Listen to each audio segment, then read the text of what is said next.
by becoming rich. Take all your money, buy Bitcoin. I say when we You can sell. wake up every morning and say GM. GM. All right. So, first of all, ETF flows, another big day. Definite shift now since the start of the quarter, since the start of Q3. So going into July, we have had a noticeable change. So clearly there's some allocation going on for, probably for the quarter, Q3. And,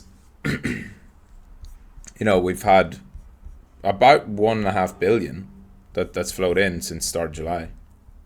I have 130 and 140, 270, 3, 4, 5, 6, 7, about 820, plus another 6, 14, 18, 19, 1.9 billion, 1.8 billion, take off a little bit. Yeah. Huge. And definite real flows. So that's been a big driver behind what we've seen here, of course. That's also contributed to the Coinbase premium returning.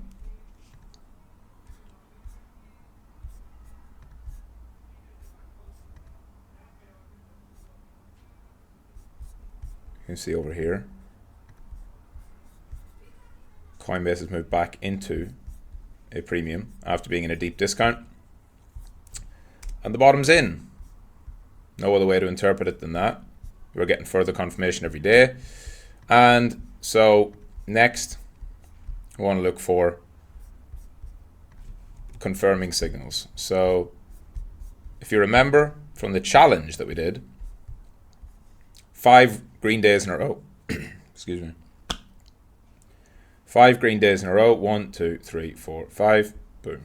6th day, 68.4% probability that the 6th day will be green, which we are currently.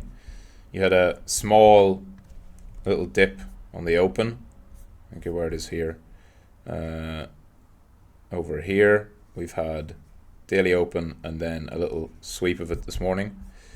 As for trades, I've got a good trade idea set up, which I'll talk about in trade of the day. And what we're looking at now on BTC is this. So after today's close, if we stay where we're at, it will confirm that the bands have turned green. And that's the confirming signal for me to open swing trades with a multi-week view. If you're looking at like just the bands by themselves, doesn't have to be your entry trigger. But every major trend we have with BTC, the bands are green on the daily, obviously. You do have periods where it doesn't lead to a brand new trend, but you get back out in plenty of time. So that'll be my trigger to start looking for those. Obviously still fully spot long, that hasn't changed. Still majority Bitcoin, basically 80% Bitcoin, 20% small amount of ETH. No altcoins other than that yet. I think the focus will be on majors continued, and trading the majors is a better play for this. There's always going to be some altcoins or meme coins that are moving, but the best returns on those will likely come months from now, once they've had time to build up, or once Bitcoin has had a run to new all-time highs so that the wealth effect can flow into other assets. So for me, BTC is still the main focus. And if you look at ETH BTC is showing no signs of strength.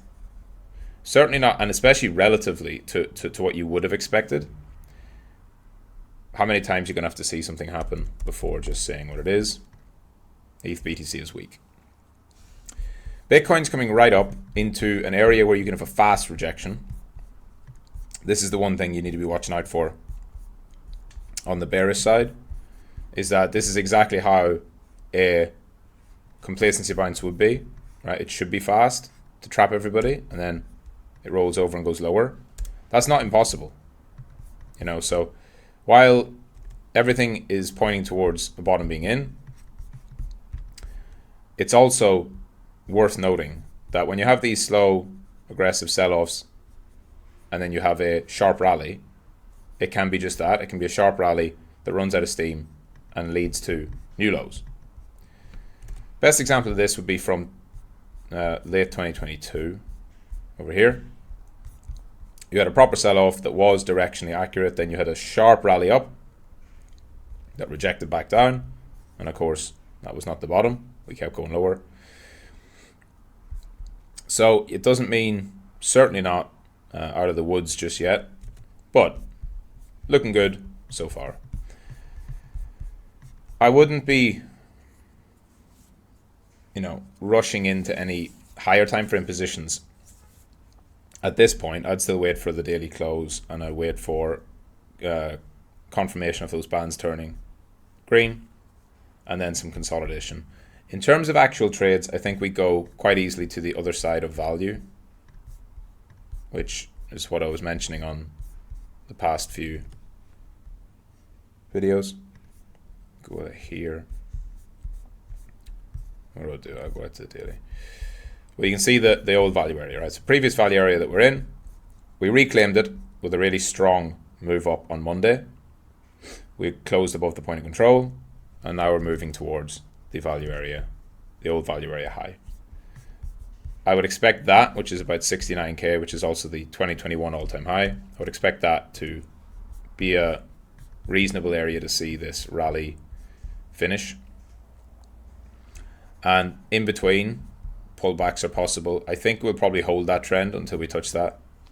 If you're looking at this 4-hour trend, I think that will probably hold, and we will consolidate within that area and consolidate above this resistance until we push to somewhere with stronger resistance, which probably is that 68 to 69k area, and we might see a reversal from there or a pullback from there. Doesn't seem like this move is done yet, and it seems like lower time frame dips into consolidation would be a buy.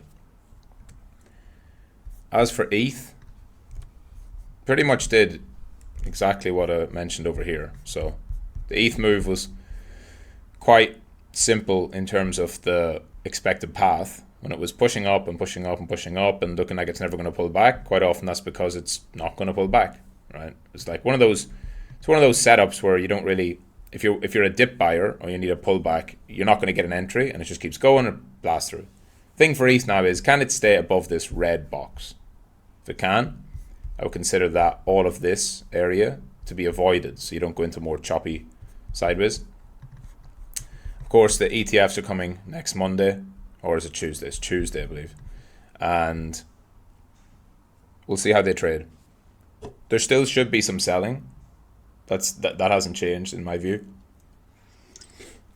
I still would have a higher expectation for selling initially, but with a shifting market in terms of sentiment, it definitely helps the case for no major or less aggressive selling, right? ETFs launching with the market looking better and Trump going to win the election and blah, blah, blah, and people generally more risk on. That's better than them launching with everything down and pessimistic. Because at the end of the day, people have to choose to sell. And if people feel more hopeful, more optimistic, they're probably less likely to sell and more likely to even buy, or at least the buying pressure will have more of an effect. So up we go on everything. Solana's doing what I said as well. I'd like to see this, where it just kind of breaks out and spends some time consolidating outside. All of these moves are setting up pretty much what I would expect to see for continuation towards these highs. I don't think it will go straight away to there. I do think we're at this period somewhere like this or here, or even if you look at some of these moves where price just starts to kind of rise up, and people tend to fade this. They're like, well, they're waiting for pullbacks at every possible corner and trying to short into very strong moves. Like, these are very strong moves. Whenever you see the market just grinding higher almost relentlessly, it's usually a sign of strength. it'll take longer. This could go up for 3 or 4 more days because it's going to grind people in submission and then have a very slow pullback for 5 or 6 days. And that's exactly what you want to see. You want to see slow dips. If it pulls back really slow and choppy after breaking out and breaking structure, that's generally a good sign. Let's take a look at some of these alts. Haven't been super focused on alts because the market has been obviously not rewarding it. Pepe reclaiming the old all-time high. Band's about to go green. And as a sort of ETH/Trump proxy, because remember Pepe is the Trump coin, the OG Trump coin, Trump meme. Looks decent. Looks decent. I would say at some point that's probably the best place to buy. It might push further first and then you might see a dip into that. Could be a good area to get long on Pepe if you see Ondo. Not much interest in Ondo. Link following this old squiggle from ages ago. So that support level did hold yet again.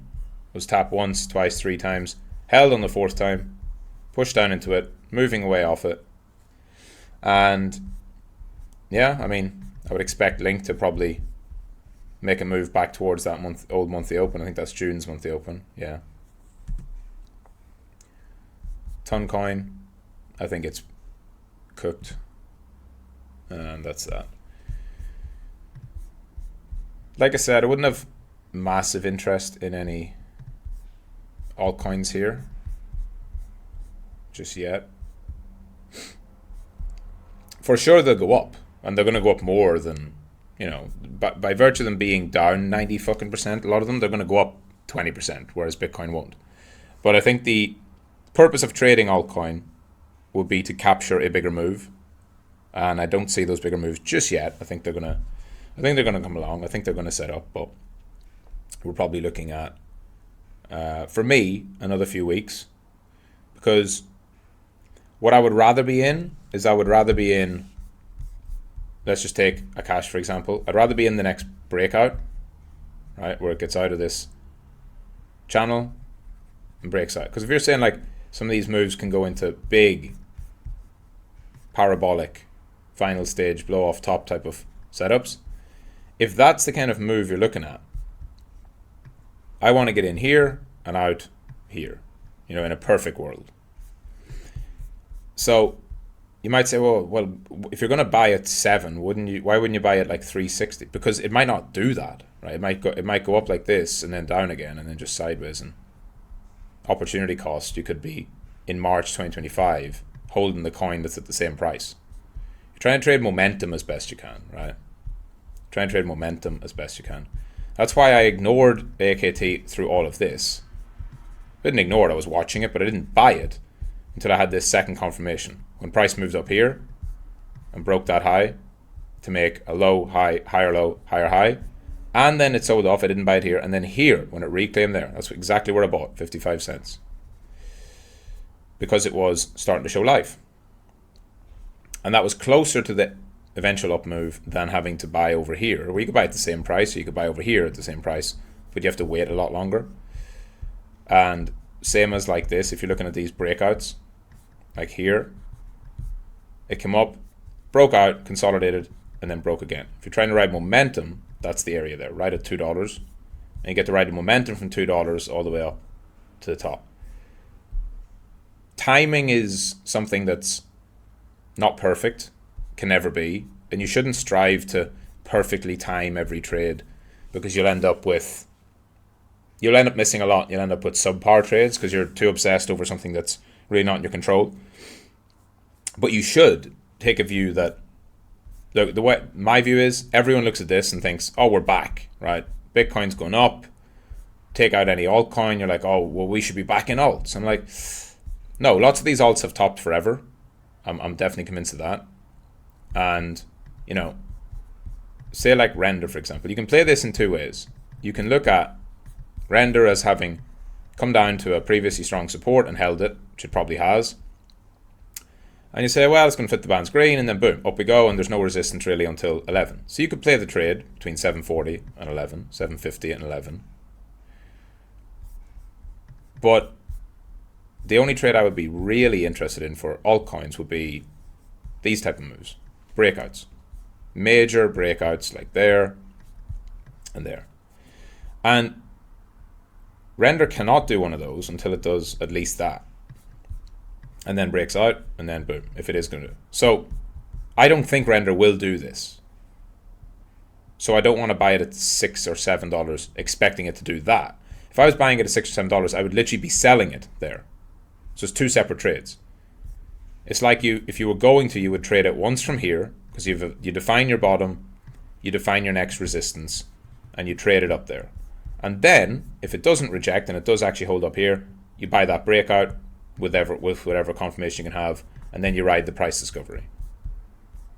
But for me, for most alts, I would just rather trade BTC, maybe ETH, maybe SOL at this phase, because I expect them to outperform.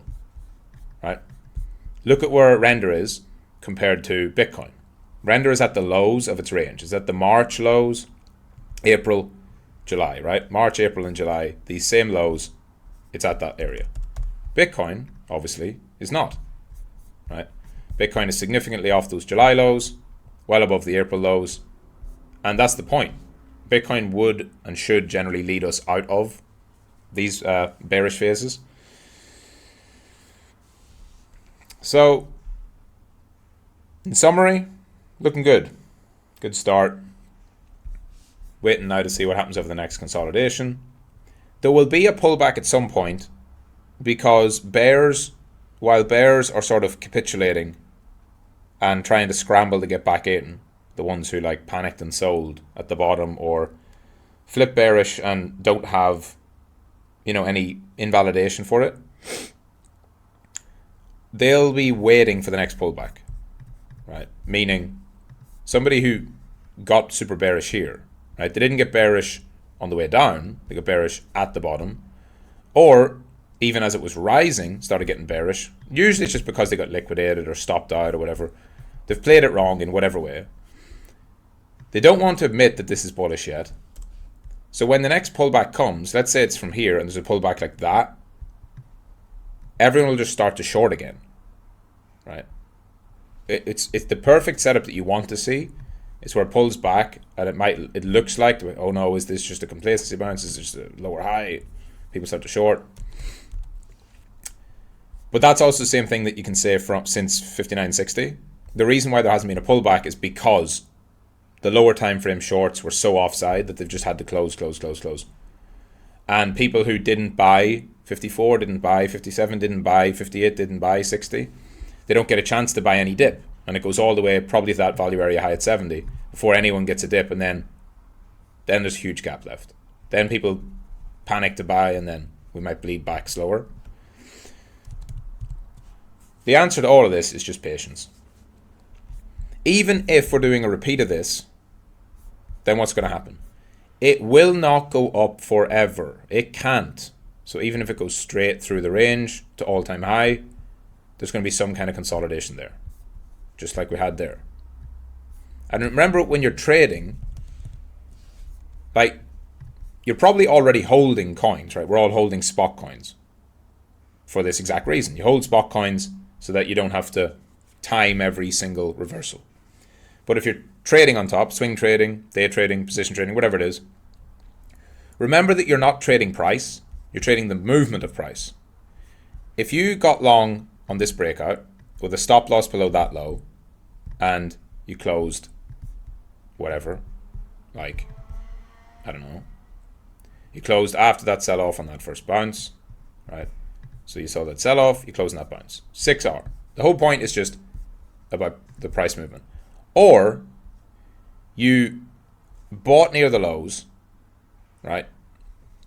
You bought maybe after this move up here with your stop loss at the lows. See that? So it doesn't matter that in one case you can buy 44 and the other case you're buying 53. Buying higher is not bad. If you're able to define your risk better, if you're able to play a probabilistic move, that's how you're going to make money. And that's how you're going to have better risk reward, better winners. Everyone wants to be a hero and talk about, catching the bottom and, even like, you could like below this low here, you're buying into that area, right? Well, that low could easily get swept. So then you have to put your stop loss probably below this consolidation here.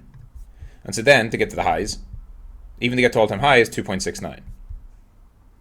Or you wait, and let's say you do get a pullback and it retests the bands and then reclaims and starts to move. And at that point, your daily bands will be acting as support.